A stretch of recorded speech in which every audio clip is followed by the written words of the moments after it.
കേരളത്തിൽ ദേശീയപാത വികസനത്തിന് വേണ്ടി സ്വന്തം മണ്ണും വീടും ജീവനോപാധികളും സന്തോഷത്തോടെ വിട്ടു നൽകിയ പതിനായിരക്കണക്കിന് കുടുംബങ്ങളുണ്ട്.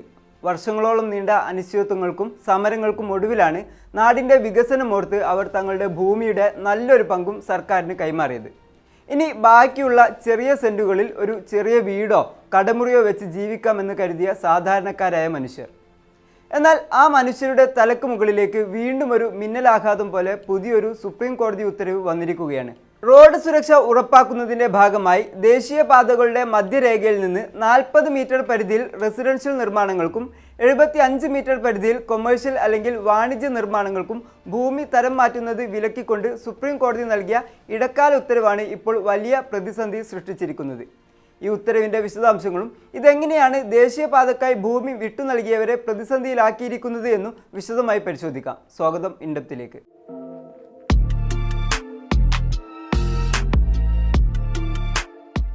2025 നവംബറിൽ രാജസ്ഥാനിലെ ഫലോദിയിലും തെലങ്കാനയിലെ രംഗാറെഡ്ഡിയിലും നടന്ന ദാരുണമായ അപകടങ്ങളിൽ 34 മനുഷ്യജീവനുകളാണ് പൊലിഞ്ഞുപോയത്. ദേശീയപാതകളിൽ നിയമവിരുദ്ധമായി നിർത്തിയിടുന്ന ട്രക്കുകളും അശാസ്ത്രീയമായി പ്രവർത്തിക്കുന്ന ധാബകളുമാണ് ഈ അപകടങ്ങൾക്ക് കാരണമായത്.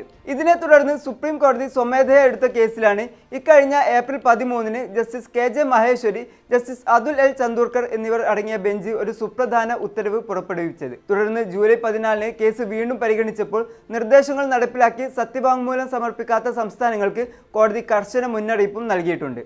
സുപ്രീം കോടതിയുടെ ലക്ഷ്യം റോഡ് സുരക്ഷയും മനുഷ്യജീവൻ സംരക്ഷിക്കലുമാണ് എന്നതിൽ തർക്കമില്ല. ഹൈവേകളിൽ ട്രക്ക് ലേബൈകൾ നിർമ്മിക്കുക, അനധികൃത പാർക്കിംഗ് തടയുക, ബ്ലാക്ക് സ്പോട്ടുകളിൽ വെളിച്ചവും ക്യാമറകളും സ്ഥാപിക്കുക തുടങ്ങിയ നിർദ്ദേശങ്ങൾ സ്വാഗതാർഹവുമാണ്. പക്ഷേ രാജസ്ഥാനോ ഗുജറാത്തോ ഉത്തർപ്രദേശോ പോലുള്ള വിശാലമായ ഭൂപ്രകൃതിയുള്ള മറ്റ് സംസ്ഥാനങ്ങളെ പോലെയല്ല നമ്മുടെ കേരളം. അതിസാന്ദ്രമായ ജനവാസമുള്ള ഭൂരഹിതാവസ്ഥ രൂക്ഷമായ ഒരു കൊച്ചു സംസ്ഥാനമാണ് കേരളം. ഇവിടെ 45 മീറ്റർ വീതിയിലാണ് ദേശീയപാത വികസനം നടന്നത്. കേരളത്തിൽ ഹൈവേയുടെ മധ്യരേഖയിൽ നിന്ന് 40 മീറ്ററും 75 മീറ്ററും മാറി നിർമ്മാണ നിയന്ത്രണം ഏർപ്പെടുത്തിയാൽ ഇതുവരെ 45 മീറ്ററിനായി സ്ഥലം വിട്ടു നൽകിയ ആളുകളുടെ ബാക്കി വരുന്ന ഭൂമി പൂർണ്ണമായും ഉപയോഗശൂന്യമായി മാറും. ഉദാഹരണത്തിന് 10 സെന്റ് സ്ഥലമുണ്ടായിരുന്ന ഒരാൾ ദേശീയപാതക്കായി 3 അല്ലെങ്കിൽ 4 സെന്റ് വിട്ടു നൽകി എന്ന് കരുതുക.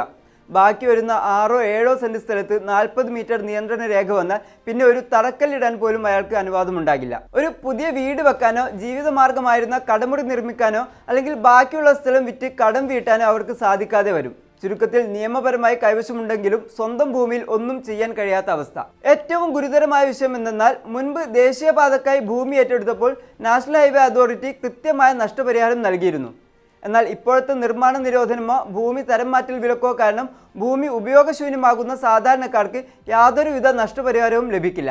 ഭൂമി ഏറ്റെടുക്കാതെ തന്നെ ഉടമസ്ഥരുടെ അവകാശങ്ങൾ കവർന്നെടുക്കുന്ന സ്ഥിതി.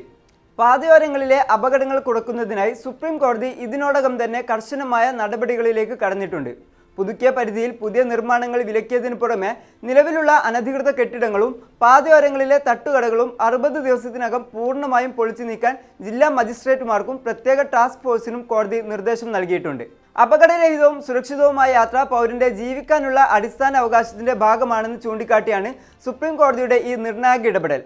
എന്നാൽ പാതയോരങ്ങളിൽ കച്ചവടം നടത്തുന്ന ആയിരക്കണക്കിന് സാധാരണക്കാരുടെ ജീവനോപാധിയെ ഈ തീരുമാനം നേരിട്ട് ബാധിക്കുന്നുണ്ട്. ഇതും ഭരണഘടനയുടെ ആർട്ടിക്കിൾ 21-ന്റെ പരിധിയിൽ വരുന്നതിനാൽ സുരക്ഷിത യാത്രവും ഉപജീവന മാർഗവും തമ്മിലുള്ള വലിയൊരു നിയമ പോരാട്ടത്തിനും ഇത് വഴിവെക്കുന്നു. ഉത്തരവുകൾ കൃത്യമായി നടപ്പിലാക്കുന്നു എന്ന് ഉറപ്പാക്കാൻ കടുത്ത നടപടികളാണ് കോടതി സ്വീകരിക്കുന്നത്. ഹൈവേ സുരക്ഷാ മേഖലയിലുള്ള വ്യാപാര സ്ഥാപനങ്ങളുടെ പുതിയ ലൈസൻസുകൾ, NOC എന്നിവ നൽകുന്നതിനും നിലവിലുള്ളവ പുതുക്കുന്നതിനും പൂർണ്ണ വിലക്ക് ഏർപ്പെടുത്തിയിട്ടുണ്ട്.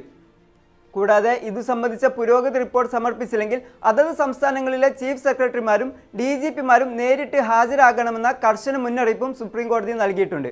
ഭരണഘടനയുടെ ആർട്ടിക്കിൾ 300A പ്രകാരം പൗരന്മാർക്ക് സ്വത്തിനുള്ള അവകാശമുണ്ട്. രാജ്യത്തെ മുഴുവൻ സംസ്ഥാനങ്ങൾക്കും ഒരേ മാനദണ്ഡം അടിച്ചേൽപ്പിക്കുമ്പോൾ കേരളത്തിന്റെ പ്രത്യേക ഭൂപ്രകൃതിയും ജനസാന്ദ്രതയും ഭരണകൂടം സുപ്രീം കോടതിയുടെ ശ്രദ്ധയിൽപ്പെടുത്തേണ്ടതുണ്ട്. കോടതി ആവശ്യപ്പെട്ട സത്യവാങ്മൂലം സമർപ്പിക്കുമ്പോൾ കേരളത്തിലെ ജനങ്ങളുടെ ഈ വലിയ ആശങ്ക ചീഫ് സെക്രട്ടറിയും സംസ്ഥാന സർക്കാരും സുപ്രീം കോടതിയെ കൃത്യമായി ബോധ്യപ്പെടുത്തിയേ മതിയാകൂ എന്നാണ് ദേശീയപാതയുടെ ഓരത്ത് ജീവിക്കുന്നവർ പറയുന്നത്.